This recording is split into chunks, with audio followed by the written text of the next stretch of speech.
Medina शरीफ में रोज़े रसूल सल्लल्लाहु अलैहि वसल्लम की ज़ियारत के बाद रूह ज़मीन पर सबसे बड़ी ज़ियारत सैयदना अमीर हमज़ा रज़ी अल्लाह तआला अन्हु का मकाम है। याद रखिएगा, मदीना पाक में रोज़े रसूल सल्लल्लाहु अलैहि वसल्लम की ज़ियारत के बाद सबसे बड़ी ज़ियारत मदीना के अंदर सैयदना अमीर हमज़ा है। मदीना मुनव्वरा के गवर्नर, मदीना मुनव्वरा के वाली, हजूर के प्यारे चचा और उनके रज़ाई भाई जनाब सैयदना अमीर हमज़ा रज़ी अल्लाह तआला अन्हु हैं, जिनकी बारगाह में आज हम गुनाहगार बंदे खड़े होने वाले हैं।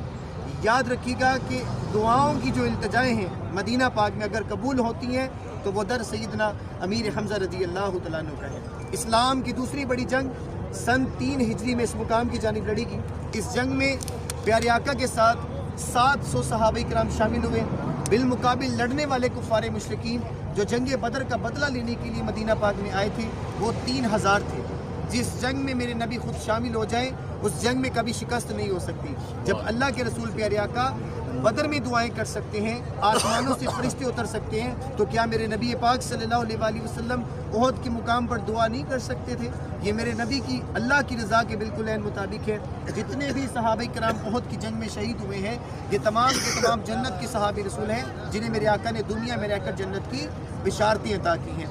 ये प्रॉपर पूरा जंग का मैदान है, लेकिन आज आपके सामने ये फुटपाथ बन चुका है, जबल के साथ उहद के साथ घर बन चुके हैं। पहले यहाँ पे घर नहीं थे। ये प्रॉपर एक सादा बिल्कुल सिंपल जंग का मैदान था और उसके अंदर ये जालियों की जो जगह लगाई गई है इसके अंदर शहदा की कब्र मुबारक है। अब आपको मैं अलग अलग चीज़ों के बारे में गाइड करने वाला हूँ, तवज्जो फरमा के सुनिएगा। सबसे पहले 700 सहाबा किराम में से अल्लाह के रसूल प्यारे आका ने 50 सहाबा किराम को अलग किया। जंग से पहले अल्लाह के नबी ने इस पहाड़ी के ऊपर 50 सहाबा किराम की ड्यूटी लगाई, जिसके ऊपर कुछ लोग जोक दर जोक चढ़े हुए कि शायद इसके ऊपर चढ़ना सवाब है या इसके ऊपर चढ़ के हम तस्वीरें बना के ले जाएंगे। तवज्जो फरमा लें कि 50 सहाबा किराम की ड्यूटी अल्लाह के नबी ने इस पहाड़ी के ऊपर लगाई। एक सहाबी है जिनका नाम है हज़रत अब्दुल्ला इब्ने जुबैर रज़ी अल्लाह तआला अन्हु। उनकी क़यादत में अल्लाह के रसूल ने 50 का दस्ता मुकर्रर फरमाया। अल्लाह के नबी ने फरमाया कि हम जंग जीत जाएं या हम जंग हार जाएं, इस पहाड़ी को, इस मुकाम को नहीं छोड़ना जब तक मैं ना कहूँ। मेरी बातों की आपको समझ लग रही है? जी। 50 सहाबा किराम को जब हुजूर ने तैनात फरमाया तो वो बेस्ट तीर अंदाज थे जो तीर चलाने में महारत रखते थे।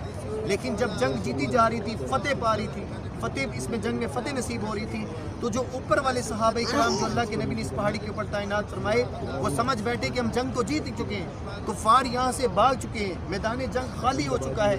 जो नीचे सहाबा किराम माले गनीमत जमा कर रहे थे, जो कुफ़ार छोड़कर भागे थे, ऊपर वाले सहाबा किराम ये समझ बैठे कि हम जंग को जीत चुके हैं। जो हमारे भाई